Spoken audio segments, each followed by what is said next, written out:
What happens when an alien empire, drunk on centuries of easy conquests, stumbles upon what they believe is just another defenseless human outpost? What unfolds when their routine raid encounters something the galaxy has whispered about but never truly understood: the terrifying efficiency of Earth's most elite warriors? The Zephyrian Dominion had crushed 1,000 worlds. Their war machines had turned entire civilizations to ash. They believed humans were just another primitive species, clinging to remote rocks in the void. They were about to discover why the rest of the galaxy had learned to fear a simple phrase: when humans decide to fight back, the universe holds its breath. This is the story of First Contact's most catastrophic miscalculation. This is the story of why alien children now have nightmares about Earth. This is the story of Outpost Cerberus and the day the predators learned they had become the prey. The coffee was still hot when the proximity alarms started screaming. Marcus Chen barely looked up from his tactical display as he reached for his mug. Another day, another potential threat detection in the Kepler 442 system. Most of them turned out to be asteroids or debris from the mining operations 3 sectors over. The automated systems had gotten jumpy lately, probably needing recalibration after the solar storm 2 weeks ago. "Contact bearing 27 Mark IV, announced Sergeant Torres from her position at the sensor array. Her voice carried the bored efficiency of someone who had made this same announcement a dozen times this month. "Appears to be, wait." The pause made Chen glance up from his coffee. Torres never paused. "Boss, you need to see this." Chen set down his mug and walked the 3 steps it took to cross Outpost Cerberus's cramped control room. The facility looked exactly like what it was supposed to look like: a small, unremarkable research station monitoring deep space phenomena. Gray walls, basic equipment, the kind of place the colonial administration established on the edges of human space to keep an eye on things. Nothing special. Nothing worth a second glance. That was the point. "What have we got?" Chen asked, settling his lean frame behind Torres's shoulder. At 42, Marcus Chen looked like a man who had spent too many years in too many dangerous places. His black hair was starting to show silver at the temples, and his dark eyes held the kind of steady alertness that came from survival in places where mistakes were permanent. 15 contacts, boss. Big ones. They just dropped out of what looks like some kind of fold space drive about 4 AU out. Torres's fingers danced across her console, bringing up a cleaner image. Configuration unknown, but those energy signatures. Jesus. The main display flickered to life, showing a tactical overview of the system. 15 massive shapes hung in space like predators circling prey. Each one was easily 3 times the size of a human heavy cruiser, their hulls dark and angular, bristling with weapon ports that even their long-range scanners could identify as serious trouble. "How long since they arrived?" Chen asked. 30 seconds ago. "There, boss, they're moving fast. Really fast. Current vector puts them on intercept course with us." Chen studied the display for a moment, his expression never changing. Around the control room, the other 5 members of Outpost Cerberus's supposed research team continued their work. Dr. Sarah Kim kept her eyes on her geological surveys. Lieutenant James Rodriguez maintained his focus on the atmospheric monitoring station. Specialist Amy Foster continued cataloging stellar radiation patterns. To any observer, they looked like exactly what their official record said: they were civilian scientists doing boring work on the edge of nowhere. The fact that each of them could field strip an assault rifle blindfolded and had more confirmed kills than most planetary defense forces was not mentioned in any official records. "ETA?" Chen asked. "At current velocity, 14 minutes. Chen nodded once and reached for the communications panel. His movements were deliberate, calm, the motions of a man who had faced long odds before and found them merely interesting rather than terrifying. "All stations, this is Control. We have visitors incoming. 15 unknown contacts, configuration hostile. Move to condition orange. Acknowledge." The responses came back immediately, calm and professional. Geological, copy orange. Atmospheric, copy orange. Stellar, copy orange. Communications, copy orange. Medical, copy orange. Chen switched to a different frequency, one that officially didn't exist and unofficially connected Outpost Cerberus to a network that spanned half the galaxy. Cerberus control to Watchdog. Priority Alpha message follows. The response came back in less than 2 seconds, which meant someone very important was paying very close attention to their little corner of space. Watchdog control, go ahead Cerberus. 15 unknown contacts inbound, configuration hostile, ETA 12 minutes. Request immediate identification and threat assessment. Stand by, Cerberus. The wait stretched for nearly 30 seconds before Watchdog came back on the line. When they did, there was something different in the voice attention that made Chen's instincts sharpen. Cerberus control, contacts identified as Zephyrian Dominion Battle Group. Threat level is Red Alpha. Say again, Red Alpha. Chen felt something cold settle in his stomach. Red Alpha was the designation reserved for extinction-level threats. Species that didn't negotiate, didn't take prisoners, and didn't leave survivors. The kind of aliens that turned inhabited worlds into asteroid fields and moved on without looking back. Confirm Red Alpha, Watchdog. Confirmed. Cerberus, be advised Zephyrian Dominion has been responsible for complete sterilization of 47 known civilizations. No record of negotiation or communication attempts. Standard operation appears to be complete destruction of all life-bearing worlds. Understood. What are my orders? Another pause, longer this time. When Watchdog came back, Chen could hear something in the background, voices, urgent and growing louder. Cerberus control, you are authorized for Protocol 7.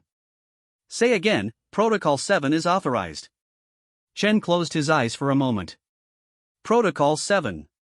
He had hoped never to hear those words, but he had trained for this possibility every day for the past 3 years. Copy Watchdog. Protocol 7 authorized. Cerberus out. He switched back to internal communications and looked around the control room.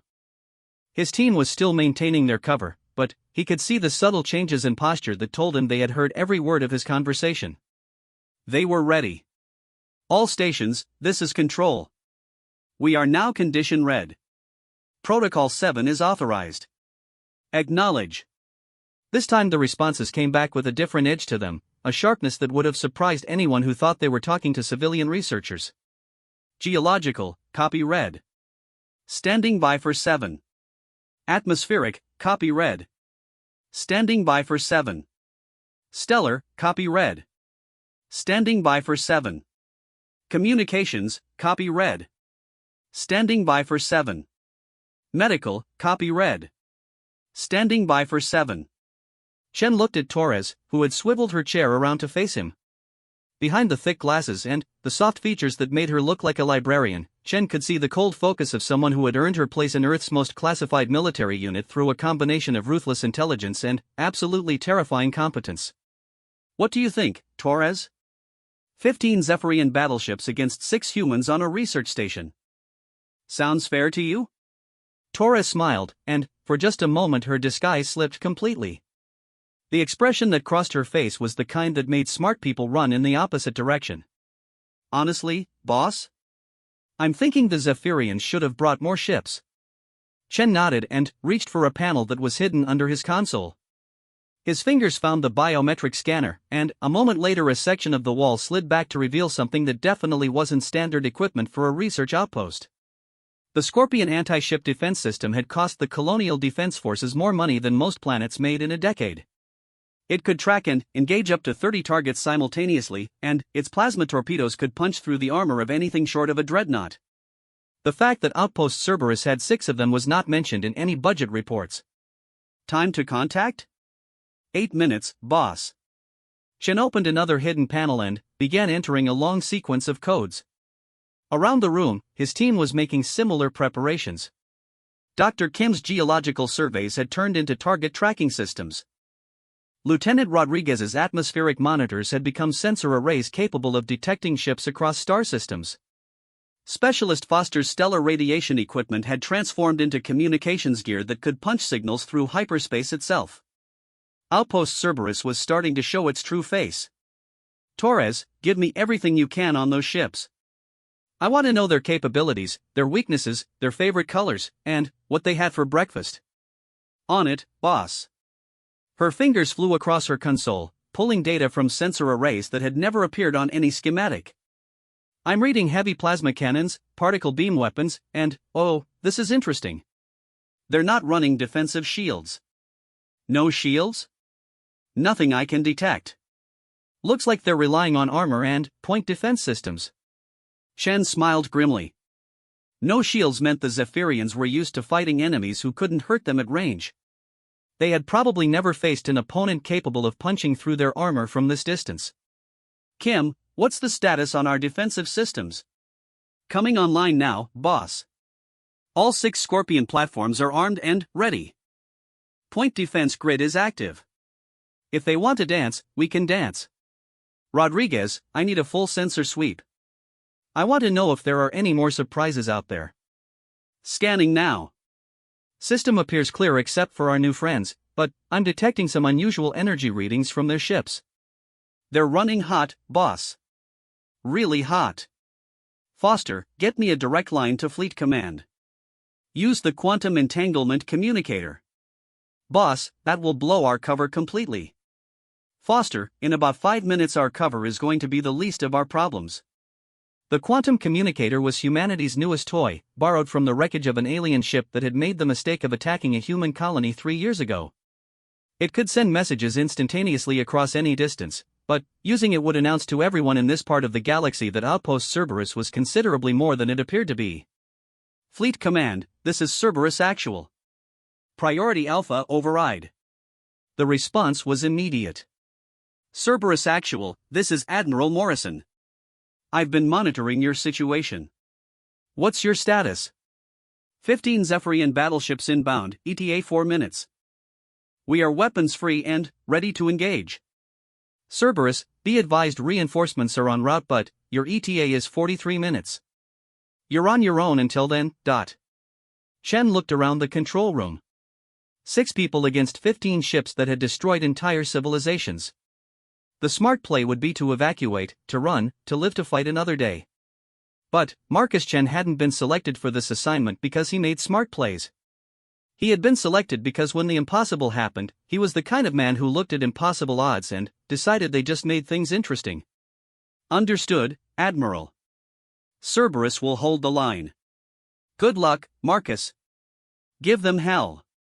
Chen cut the communication and looked at his team. They were watching him with expressions of calm anticipation, like students waiting for a favorite teacher to begin an interesting lecture. Ladies and gentlemen, we have alien visitors who seem to be under the impression that humans are easy prey. I suggest we correct that misconception. Questions? Torres raised her hand slightly. Just one, boss. Are we doing this the easy way or the fun way? Chen's smile was sharp enough to cut glass. Torres, when have we ever done anything the easy way? The proximity alarms were getting louder now, and, through the reinforced windows of the control room, Chen could see flashes of light in the distance as 15 alien warships prepared to discover why Earth's elite forces had chosen this particular piece of empty space for their most classified outpost. The Zephyrians thought they were about to destroy another defenseless human installation. They were about to learn why the rest of the galaxy had nightmares about what happened when humans decided to fight back. The first Zephyrian plasma bolt lit up space like a newborn star. Marcus Chen watched the brilliant blue-white lance of energy slice through the void where Outpost Cerberus had been broadcasting its position just 30 seconds ago. The aliens had opened fire without warning, without communication, without even the pretense of civilization. Well, Torres observed from her station, I guess that answers the question about their intentions. The outpost shuddered as Chen activated the full defensive grid. Cerberus was built into an asteroid, hollowed out and reinforced over 3 years of careful construction. From the outside, it looked like a small research facility clinging to a rock. From the inside, it was a fortress that could withstand anything short of a direct hit from a planet killer. All stations, weapons free. Engage at will. The Scorpion defense platforms erupted from their concealed positions like mechanical wasps from a disturbed nest. 6 sleek cylinders, each one bristling with enough firepower to cripple a heavy cruiser, accelerated away from the asteroid on pillars of fusion flame. Their targeting systems locked onto the closest Zephyrian ships and began calculations that would have impressed the computers on most battleships. Chen watched the tactical display as his platforms spread out in a perfect attack formation. The Zephyrians were closing fast, their ships moving in what looked like a standard battle line. Whoever was commanding them clearly expected this to be simple, overwhelming force against a defenseless target. Torres, give me targeting data on their lead ship. I've got a full scan, boss. It's big, it's mean, and it's got enough armor to stop anything we should reasonably be able to throw at it. Torres paused, her fingers dancing over her console. Good thing we're not reasonable. The lead Zephyrian ship was a monster. Nearly 2 kilometers long, shaped like a spearhead forged from black metal and bad intentions. Chen counted 47 weapon ports along its hull, and the energy readings suggested each one packed enough punch to glass a city block. Kim, what's our missile loadout? 6 Scorpions, 12 Vipers each. That's 72 ship killers, boss. Should be enough to ruin someone's day. Chen nodded. The Viper missiles were humanity's answer to the problem of fighting aliens with superior technology. Each one carried a warhead that combined human nuclear engineering with alien energy manipulation principles stolen from a dozen different species. The result was a weapon that could crack the hull of anything currently flying. Rodriguez, I need you to paint targets for the Scorpions. Spread them out, I want to hit as many ships as possible with the first salvo. Copy that, boss. Designating targets now. The Zephyrian formation was closing to medium range, their plasma cannons beginning to glow with the distinctive blue light that meant they were charging for another volley. Chen could see secondary explosions starting to bloom along their hulls as point defense systems came online. Foster, any word from our visitors? Are they feeling chatty? Negative, boss. They're broadcasting on multiple frequencies, but it's all in their own language. From the tone, I'd say they're either coordinating their attack or discussing what they're going to do with our bodies afterward. Chen's jaw tightened. The complete lack of communication confirmed what the intelligence reports had suggested: the Zephyrians didn't negotiate, didn't take prisoners, and didn't leave witnesses. Every world they had encountered had been stripped of all life down to the bacterial level.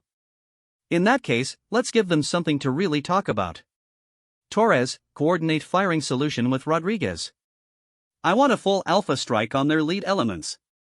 Aye, boss. Firing solution locked and loaded. The first wave of Viper missiles launched 30 seconds later. Chen watched on the tactical display as 72 points of light separated from his defense platforms and began their deadly acceleration toward the Zephyrian fleet. The missiles were sleek, intelligent, and absolutely remorseless. Each one carried enough destructive potential to level a mountain, and they were guided by AI systems that had been programmed by some of the most ruthlessly creative minds in human space. The Zephyrians saw them coming. Their point defense systems opened up like deadly flowers blooming in the void. Streams of particle beam fire lanced out to meet the incoming missiles, creating a light show that could have been visible from neighboring star systems. The aliens were good, Chen had to give them that. Their targeting was precise, their reactions fast, their coordination excellent. It wasn't enough. The Viper missiles had been designed by humans who had spent centuries perfecting the art of killing things that didn't want to die. They twisted and weaved through the defensive fire like living things, their AI brains calculating probability matrices and adjusting course vectors faster than any organic mind could follow. When the particle beams found them, they exploded into clouds of chaff and decoy systems that confused sensors and provided cover for their surviving siblings. 43 missiles made it through the defensive screen. The first one hit the lead Zephyrian ship just forward of its main weapon array. The explosion was small, almost delicate, a brief flicker of nuclear fire that seemed insignificant against the massive bulk of the alien warship. Then, the antimatter charge detonated. The alien ship vanished in a sphere of annihilation that turned matter into energy with perfect efficiency. When the explosion cleared, there was nothing left but glowing plasma and the shocked communications chatter of the surviving Zephyrian ships. Target 1 is gone, Torres reported with professional satisfaction. Target 2 is, oh, that's pretty. The second ship had taken 3 missile hits along its port side. The explosions had torn through its armor like tissue paper, exposing the interior to space and secondary explosions. Atmosphere vented from dozens of breaches as the ship began to list heavily to starboard. Target 3 has lost main engines, Rodriguez called out. Target 4 is showing critical damage to forward sections. Target 5 is... He paused, studying his readouts. Target 5 just exploded, boss. Internal detonation, probably hit their main reactor. In the space of 30 seconds, Chen's outpost had eliminated or crippled 5 ships from the Zephyrian battle group. The surviving aliens were breaking formation, their perfect battle line dissolving into chaos as ship commanders tried to process what had just happened to them. Chen allowed himself a moment of grim satisfaction. The Zephyrians had expected to find defenseless humans. Instead, they had run face-first into Earth's most advanced weapons systems operated by personnel who had been specifically selected for their ability to remain calm under pressure and think creatively about efficient ways to kill aliens. Torres, reload status on the Scorpions? Reloading now, boss. We'll have another full salvo ready in 90 seconds. Rodriguez, what are the aliens doing? They're confused, boss. I'm reading massive energy spikes from their remaining ships, and their formation is completely shot. It looks like they're trying to reorganize, but they don't seem to know what they're dealing with. Chen watched the tactical display as the surviving Zephyrian ships attempted to reform their battle line. They were good soldiers, he had to admit. Despite losing a third of their force in the opening exchange, they were rallying quickly and beginning to advance again. Kim, status on our defensive systems? All green, boss. Shields at full strength, point defense grid is active, and we've got enough firepower left to make this a very bad day for anyone who wants to dance. The Zephyrians were closing again, but their approach was different this time. Instead of a confident battle line, they were advancing in a loose formation that kept them spread out and harder to target. Whoever was commanding them had learned from the first exchange and was adapting his tactics. Chen smiled coldly. Adaptation was good. It showed intelligence. It also meant the aliens were starting to take this fight seriously, which would make their eventual defeat that much more satisfying. Foster, anything from Fleet Command? Admiral Morrison sends his regards and advises that reinforcements are still 38 minutes out. He also wanted me to tell you that the Zephyrians have never retreated from a battle in recorded history. Well then, Chen said, settling back in his command chair, I guess we're about to make history. The second Zephyrian attack began with a coordinated plasma bombardment that lit up Outpost Cerberus's defensive shields like the aurora on a polar world. The aliens had learned from their first mistake. Instead of focusing their fire on the outpost itself, they were targeting the Scorpion platforms with the kind of concentrated firepower usually reserved for planetary bombardment. Scorpion 3 is taking heavy fire, Kim reported. Shields are holding, but they're pouring everything they have into it. Chen watched as streams of plasma fire converged on the lone defense platform. The Scorpion's shields flared and sparked under the assault, but the platform continued to maneuver and return fire with mechanical determination. Torres, do we have targeting solutions on the ships attacking Scorpion 3? Locked and ready, boss. Fire. The second wave of Viper missiles launched into space like a swarm of angry hornets. This time the Zephyrians were ready for them. Their point defense systems opened up immediately, creating walls of particle beam fire designed to stop the incoming weapons. But Chen had been expecting that. Foster, activate the electronic warfare package. Activating now, boss. The space around Outpost Cerberus suddenly filled with false sensor returns, ghost images, and electromagnetic interference that turned the Zephyrian sophisticated targeting systems into expensive paperweights. Their particle beams began firing at shadows and echoes while the real missiles slipped through their defenses like whispers in the night. This time, 57 missiles found their targets. The results were spectacular. 3 more Zephyrian ships vanished in spheres of antimatter annihilation, while 2 others suffered critical damage that left them drifting and helpless. The aliens' perfect coordination dissolved into confusion and panic as ship commanders tried to understand how a small human outpost was systematically destroying their battle group. Boss, Torres said, her voice carrying a note of professional interest, I'm reading some kind of transmission from the alien fleet. They're not broadcasting to us, it looks like they're trying to contact someone else. Chen frowned. Can you break the encryption? Working on it now. The translation matrix is, got it. Boss, they're calling for reinforcements. The cold feeling in Chen's stomach returned. 10 Zephyrian ships were bad enough. If they were calling for backup, things were about to get much more complicated. How many reinforcements? Torres's fingers danced across her console, pulling meaning from the alien transmissions. From what I can make out, they're requesting immediate support from the second battle group. That's another 15 ships, boss. Chen did the math quickly. 15 more Zephyrian battleships against 6 humans and a handful of defense platforms. Even with their technological advantages, those were very long odds. Time to arrival? Unknown. Could be minutes, could be hours. Depends on where they are and how fast they can get here. Chen looked around the control room at his team. They were still calm, still professional, still ready to follow his orders into whatever fresh hell was coming their way. These were the kind of people who had volunteered for an assignment that officially didn't exist because they couldn't stand the idea of aliens thinking humans were easy prey. Well, he said finally, I guess we'd better finish off this bunch before their friends arrive. The third wave of missiles was already loading. The Zephyrian flagship was a beautiful ship, in the way that Apex Predators were beautiful, sleek, deadly, and perfectly adapted for its purpose of bringing death to entire worlds. Admiral Kregstar observed the tactical display with growing unease as another of his ships vanished in a sphere of impossible fire. Report, he commanded, his forearms working the control surfaces of his command throne with practiced efficiency. We have lost 7 ships to the human installation, his tactical officer reported, his blue-scaled hide pale with stress. The weapons they are using appear to be some form of directed antimatter device. Our shields are ineffective against them. Kregstar studied the tactical display with the kind of cold intelligence that had made him one of the Dominion's most successful commanders.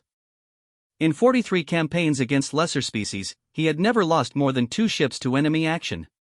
The humans were supposed to be primitive, weak, easily conquered. Analysis of human defensive capabilities? The installation appears to be far more heavily armed than our intelligence suggested. We are detecting at least 6 autonomous weapons platforms, each with firepower equivalent to a heavy cruiser. Their targeting systems are sophisticated. That was putting it mildly. Kregstar had watched his perfectly coordinated battle line torn apart by weapons that seemed to anticipate his every tactical move. The human missiles moved with an intelligence that bordered on the supernatural, weaving through defensive fire with an efficiency that suggested artificial minds far more advanced than anything the Dominion possessed.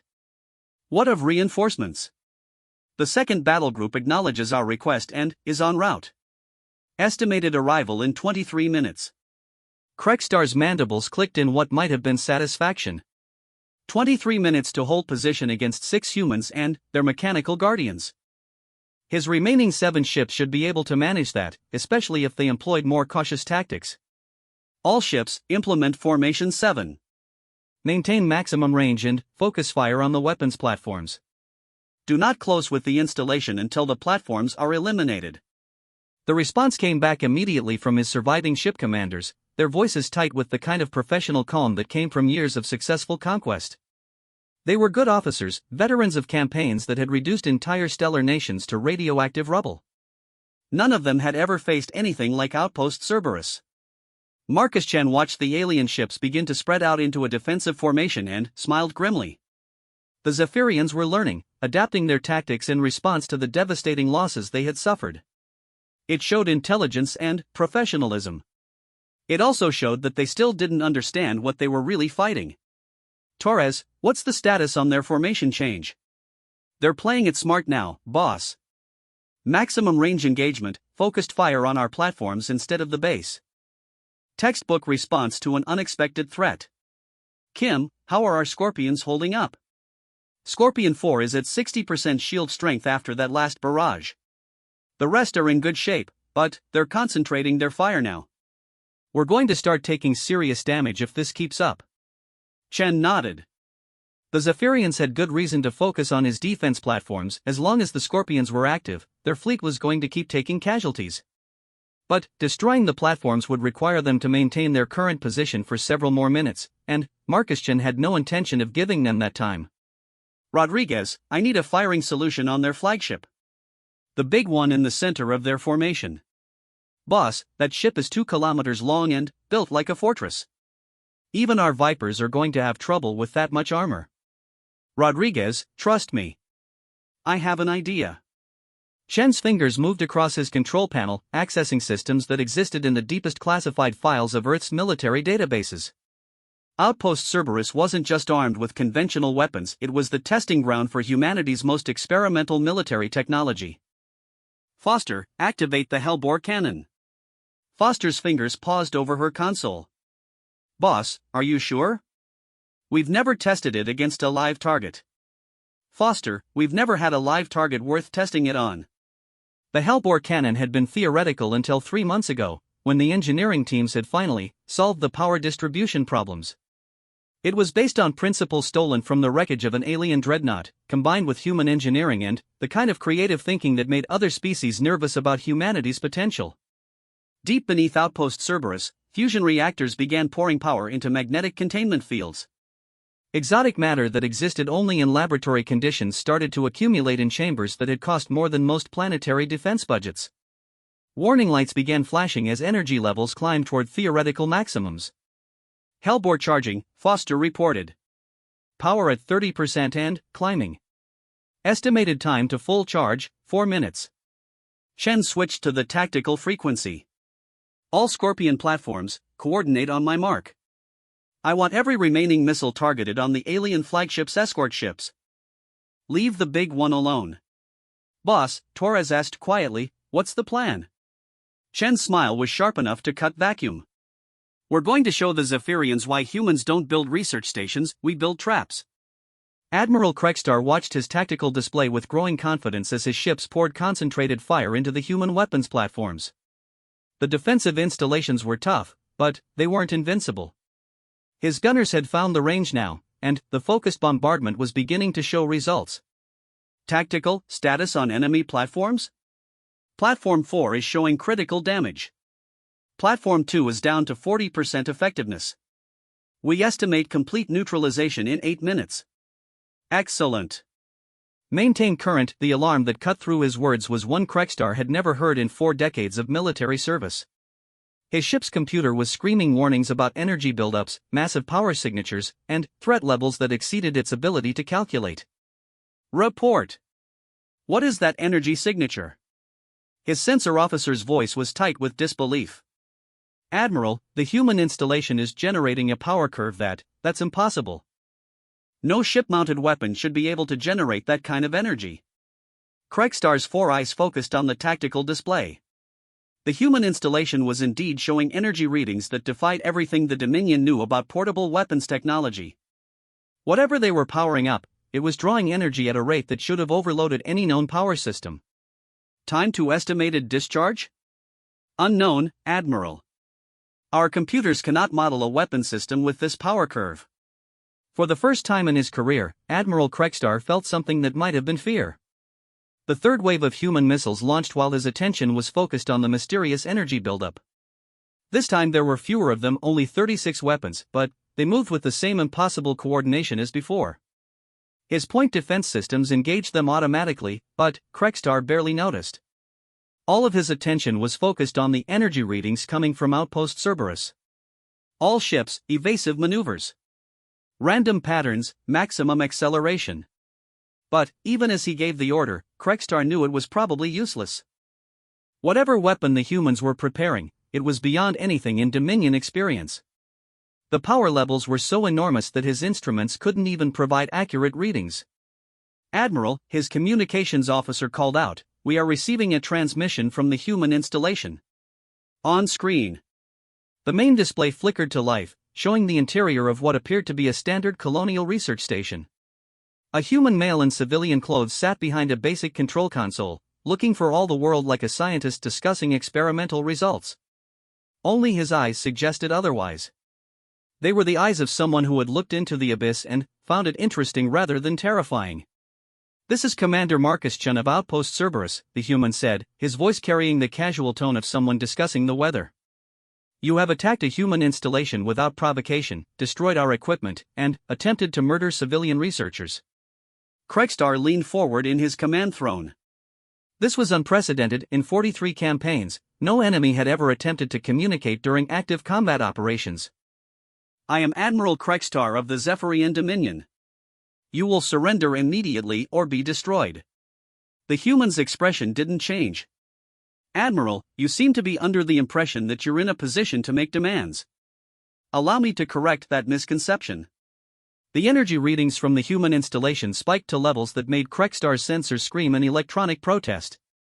You see, Admiral, we're not a research station. We're what humans call a honey trap. We put ourselves out here in the middle of nowhere specifically to attract predators like you. We wanted to see what you were capable of, what your weapons could do, how your ships fought. Chen smiled, and Kregstar felt his blood temperature drop several degrees. The experiment has been quite educational. The Hellbore cannon fired. The beam that lanced out from Outpost Cerberus was invisible to normal spectrum sensors, but its effects were immediately obvious. It struck Admiral Kregstar's flagship dead center, passed through 2 kilometers of advanced armor and sophisticated defensive systems as if they were tissue paper, and emerged from the other side without losing any apparent intensity. For a moment, nothing seemed to happen. The massive ship continued on its trajectory, its weapons still firing, its engines still burning bright. Then, reality caught up with physics. The flagship folded in on itself like a piece of origami being crushed by an invisible hand. The exotic matter beam had destabilized the ship's molecular structure, causing every atom in a 200-meter corridor to lose its grip on existence. The massive warship crumpled along the path of the beam, its hull plates flowing like liquid as structural integrity became a polite suggestion rather than a law of physics. Secondary explosions began almost immediately as power systems overloaded and weapon magazines detonated. Within 30 seconds, the pride of the Zephyrian battle fleet had become an expanding cloud of plasma and debris. "Jesus," Torres whispered, staring at her sensor readings. "Boss, what did we just do?" Chen studied the tactical display where Admiral Kregstar's flagship had been. The other Zephyrian ships had stopped firing, their crews apparently trying to process what they had just witnessed. "We sent a message, Torres. The question is whether they're smart enough to receive it." The remaining 6 alien ships hung in space like stunned animals, their perfect formation scattered by the complete annihilation of their command vessel. Chen could imagine the confusion and terror spreading through their crews as they tried to understand how humans had just violated several fundamental laws of physics. "Foster, open a channel to the remaining ships." "Channel open, boss." Chen looked directly into the camera, making sure his expression was calm and reasonable. "Attention Zephyrian vessels. You now have 2 choices. You can withdraw immediately and report back to your superiors that Earth is considerably more dangerous than your intelligence suggested. Or you can continue this engagement and discover what other surprises we have prepared for visitors who don't know how to behave politely." He paused, letting that sink in. "Choose wisely. The next demonstration of human technology will be significantly more permanent." The silence stretched for nearly a minute. Then, one by one, the surviving Zephyrian ships began to change course, their engines burning bright as they accelerated away from Outpost Cerberus and everything it represented. Chen watched them go and reached for his coffee. It was probably cold by now, but the day was far from over. The second battle group was still incoming, and they would arrive to find wreckage where their colleagues used to be. That conversation was going to be very interesting indeed. Fleet Commander Vexthal materialized on the bridge of his flagship as the second battle group dropped out of fold space at the edge of the Kepler 442 system. His 4 eyes immediately focused on the tactical display, expecting to see the familiar aftermath of another successful Dominion conquest, debris fields, radiation signatures, and the satisfied positioning of Kregstar's victorious fleet. What he saw instead made his primary heart skip several beats. "Tactical report," he commanded, his voice carrying the kind of authority that came from having personally overseen the sterilization of 17 worlds. "Commander, we are detecting massive debris fields consistent with Dominion ship signatures." His tactical officer's voice carried a note of disbelief. "I am reading the remains of at least 7 vessels from Admiral Kregstar's battle group." Vexthal's mandibles clicked in agitation. "What of the human installation?" "Still active, Commander. It appears to be completely undamaged." The fleet commander studied the tactical display with growing unease. In the Dominion's long history of conquest, they had never lost more than 2 ships in a single engagement. The idea that a primitive human outpost had destroyed half of Kregstar's battle group was beyond impossible, it was heretical. "Communications, are you detecting any transmissions from Admiral Kregstar's ships?" "Negative, Commander. However, we are receiving a general broadcast from the human installation." Vexthal settled into his command throne, his 4 arms automatically adjusting the various control interfaces. "Put it through." The main screen flickered to life, showing what appeared to be the same primitive human facility that had somehow devastated an entire battle group. A human male in civilian clothing sat behind a basic console, looking perfectly calm despite being surrounded by enough weapons to glass a continent. "This is Commander Marcus Chen of Outpost Cerberus. I assume you're here because your friends called for backup before we had our little chat with them." Chen paused, taking a sip from what appeared to be a beverage container. I want to be very clear about something, Commander. Your first battle group attacked a human installation without provocation. We defended ourselves. Some of your people learned from that experience and withdrew. Others didn't have the opportunity to learn anything at all. The human's expression never changed from professional courtesy, but something in his eyes suggested depths that Vexthal found deeply unsettling. Now you have a choice to make. You can turn around right now, return to your superiors, and explain that humanity is not as defenseless as your intelligence report suggested. Or you can proceed with what I assume is your standard operational doctrine and attempt to destroy this facility. Chen leaned forward slightly, and, for a moment his civilized mask slipped enough to reveal something that made Vexthal's combat instincts scream warnings. I should mention that if you choose the second option, none of your ships will survive the encounter. This is not a threat, Commander. It's a mathematical certainty based on weapons systems your species has never encountered and tactical doctrines your military philosophers have never imagined. The transmission cut off, leaving Vexthal staring at a blank screen while his bridge crew waited for orders. Analysis, he said finally. His science officer consulted his instruments with obvious reluctance. Commander, I am detecting energy signatures from the human installation that exceed our measurement capabilities. Whatever weapons they used against Admiral Krekstar's fleet, they are based on principles unknown to Dominion science. What of their defensive capabilities? Unknown. However, the debris patterns suggest that our ships were eliminated by directed energy weapons of enormous power. The flagship appears to have been destroyed by some form of exotic matter beam that destabilized its molecular structure. Vexthal absorbed this information with the kind of cold calculation that had made him one of the Dominion's most feared commanders. The humans had demonstrated the ability to destroy Dominion warships with apparent ease, using weapons that violated known physics. The logical response would be withdrawal, followed by a detailed intelligence assessment and the development of appropriate countermeasures. Unfortunately, Fleet Commander Vexthal had not achieved his position through logical thinking. Communications, send a message to all ships. We attack in Formation 12. Maximum range engagement, all weapons. Commander, his tactical officer protested quietly, perhaps we should consider, the Dominion has never retreated from an engagement with a primitive species, Vexthal said, his voice carrying the kind of finality that ended discussions. We will not begin today. Marcus Chen watched the tactical display as 15 fresh Zephyrian ships moved into attack formation. The aliens were being more cautious this time, maximum range engagement, spread formation, obvious preparation for the kind of devastating losses their predecessors had suffered. Well, Torres observed from her station, they're persistent. I'll give them that. Stupid, but persistent, Rodriguez added. They just watched us turn their friends into vapor, and they're still coming. Chen studied the alien formation with professional interest. The Zephyrians were good soldiers, disciplined, coordinated, and absolutely committed to their mission of genocide. Under other circumstances, he might have respected their dedication. Unfortunately for them, they had made the mistake of targeting humans. Kim, status on our weapon systems? Hellbore cannon is fully recharged and ready for another shot. Scorpion platforms have restocked and are standing by. We've also got some new toys that haven't been field tested yet. Chen's smile was sharp enough to cut steel. Torres, remember what you asked about doing this the easy way or the fun way? Yes, boss. I've decided we're doing this the educational way. Chen activated a series of systems that had been installed in Outpost Cerberus over the past month, upgrades that represented the cutting edge of human military technology.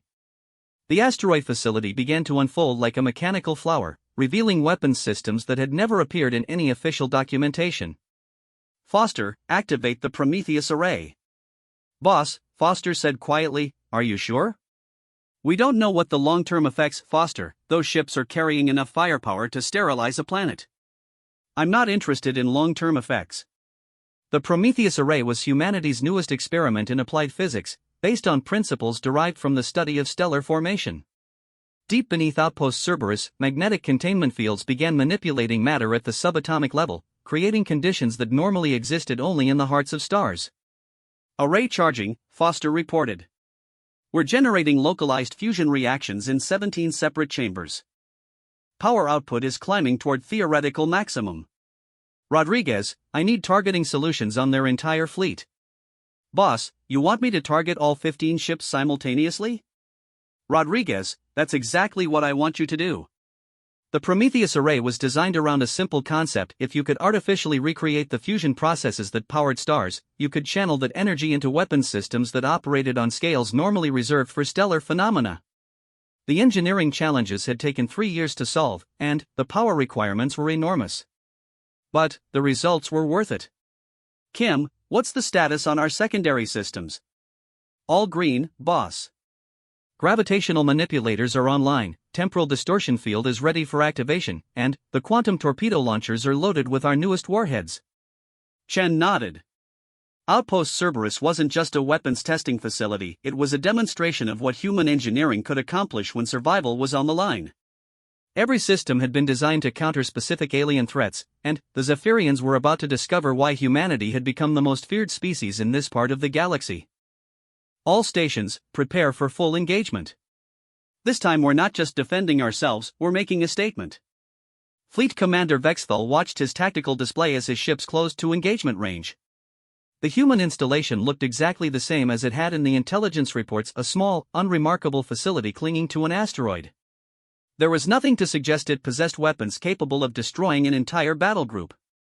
All ships report ready for engagement, his tactical officer announced. Very well. All ships, open fire. 15 Zephyrian battleships unleashed their full firepower simultaneously. Plasma cannons that could melt continents discharged in perfect coordination, sending enough destructive energy toward Outpost Cerberus to vaporize everything within a 50-kilometer radius. The energy beam struck what appeared to be empty space 30 kilometers short of their target and vanished without effect. Tactical report. Commander, the humans appear to have some form of defensive screen that is absorbing our weapons fire. Energy dissipation readings suggest they are channeling our attacks into their own power systems. Vexthal stared at the tactical display in disbelief. The humans weren't just deflecting his weapons, they were feeding on them, using Dominion firepower to strengthen their own defensive systems.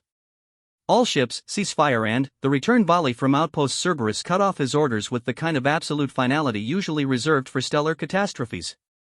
The Prometheus array fired 17 distinct beams of directed stellar energy, each one carrying the concentrated fury of a newborn star. The beams moved at the speed of light, crossed the distance to the Zephyrian fleet in microseconds, and struck with the force of cosmic events.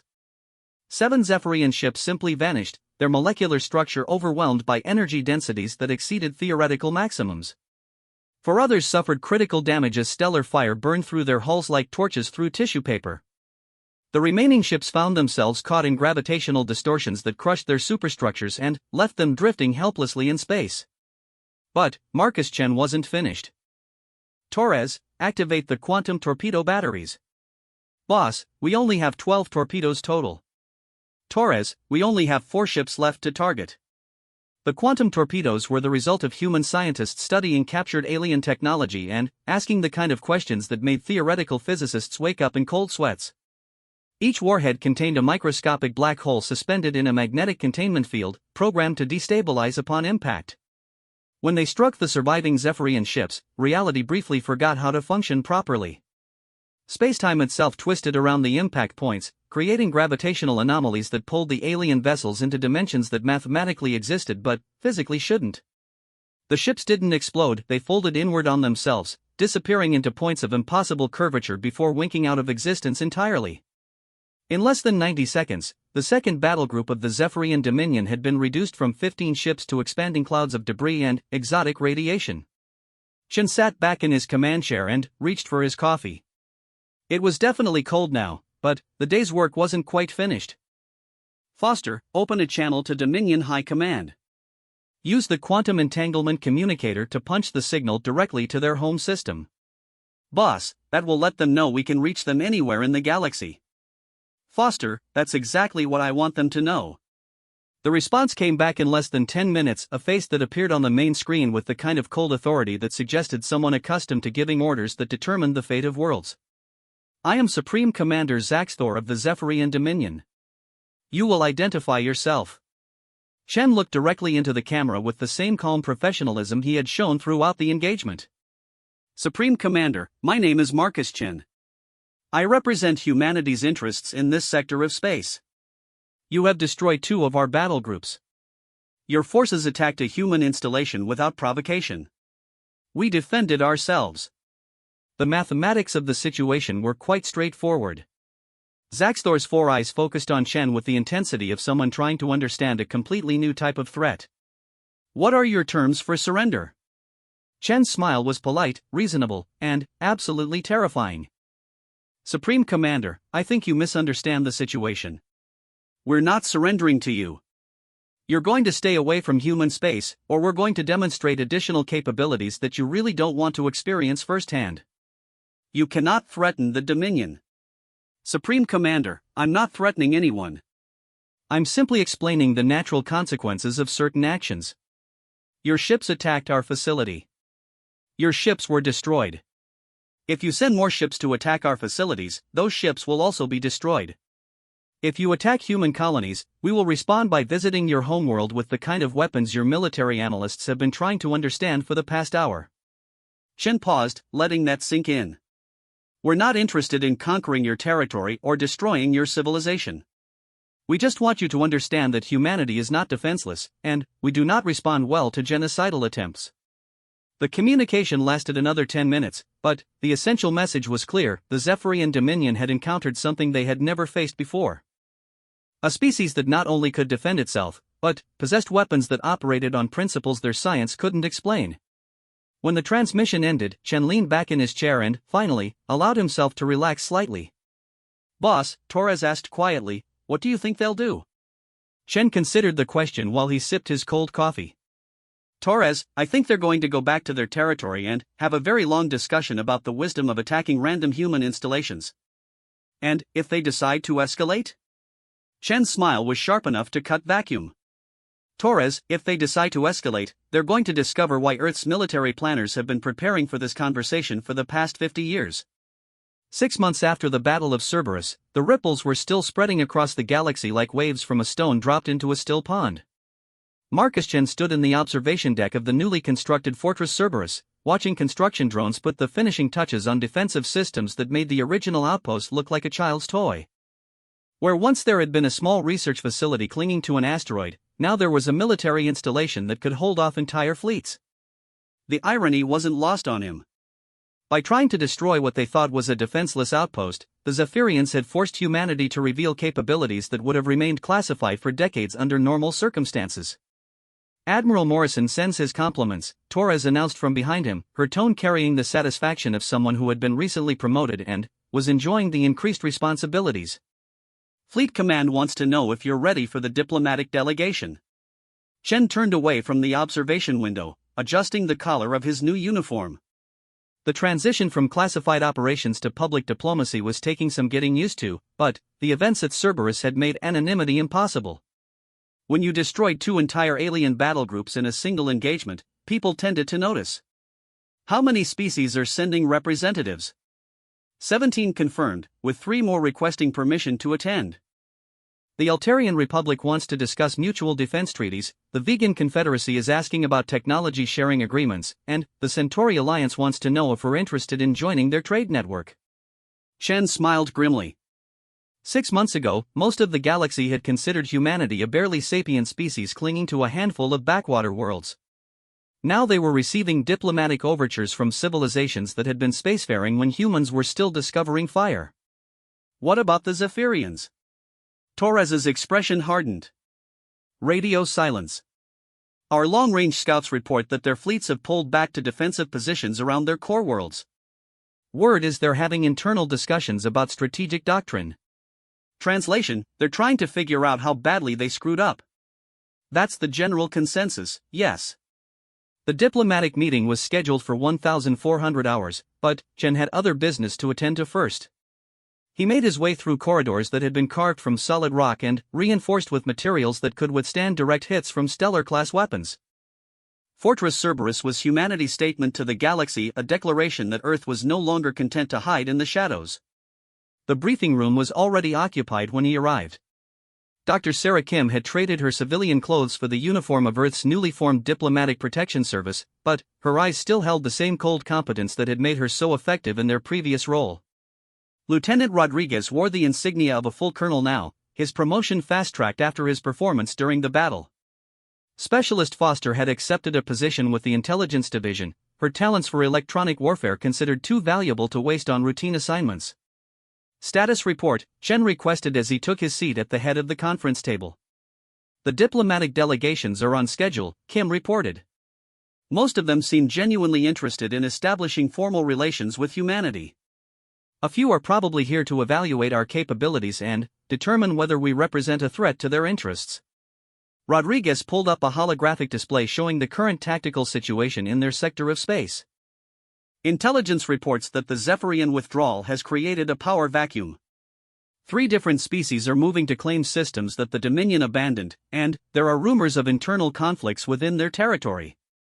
What's our assessment of their current threat level? Chen asked. Foster consulted her datapad before responding. They're essentially out of the game for the foreseeable future. Our demonstration of advanced weapons technology has forced them to completely reconsider their strategic doctrine. Word is they're pouring resources into research and development, trying to understand how we accomplished what we did. Will they succeed? Foster smiled with the kind of professional satisfaction that came from knowing classified information.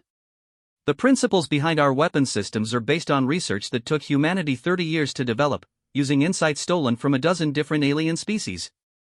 Even if they manage to reverse engineer some of our technology, they're at least a decade behind our current capabilities. And our current capabilities have improved significantly since Cerberus, Rodriguez added. The new installations going online in the Tau Ceti and Wolf 359 systems are using weapons that make the Hellbore cannon look like a flashlight. Chen nodded. The Battle of Cerberus had been a watershed moment for humanity's military development. Faced with proof that there were species in the galaxy willing to commit genocide without provocation, Earth's governments had authorized the deployment of weapons systems that had been theoretical until 6 months ago. What about our diplomatic position? Kim activated her own display, showing a complex web of relationships and negotiations. Better than we could have hoped. The demonstration of our defensive capabilities has convinced most species that humanity is worth taking seriously. We're receiving offers for technology exchanges, trade agreements, and mutual defense pacts. Any threats? The hegemony of suns has expressed concern about human expansion into their traditional sphere of influence, but they're being diplomatic about it. The Void Hunters have made some vague statements about testing humanity's resolve, but nothing concrete. Chen studied the diplomatic landscape with the same tactical mindset he had applied to military problems. Humanity had gained respect through strength, but now they had to prove they could be trusted with the power they had demonstrated. Recommendations? We proceed cautiously, Kim suggested. Accept the trade agreements and technology exchanges that benefit us, but avoid commitments that could drag us into existing conflicts. Let the galaxy adjust to the idea of humanity as a major power before we start making demands. The intercom crackled to life with Torres's voice. Commander Chen to the diplomatic reception area. Our guests are beginning to arrive. The reception area of Fortress Cerberus had been designed to impress, and, from the expressions on the faces of the arriving diplomatic delegations, it was succeeding. Representatives from 17 different species stood in small groups, their conversations carried out in the kind of hushed tones usually reserved for important occasions. Chen recognized several of them from intelligence briefings. Ambassador Thylex of the Altarian Republic, whose species had been among the first to establish peaceful contact with humanity. Councillor Vrentih of the Vegan Confederacy, representing a coalition of species that valued technological advancement above territorial expansion. High Minister Calixtor of the Centauri Alliance, whose trade networks connected dozens of star systems.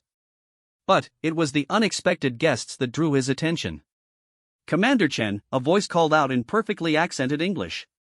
Chen turned to see a figure that shouldn't have been there, a Zephyrian in full diplomatic regalia, flanked by 2 guards wearing the ceremonial armor of the Dominion's elite corps. I am Ambassador QYX Star, the alien continued, his forearms moving in what Chen recognized as a formal greeting gesture. I come bearing a message from Supreme Commander Zaxthor. The reception area fell silent as every other delegate turned to watch the exchange. This was the moment everyone had been waiting for, the first formal contact between humanity and the species they had so decisively defeated.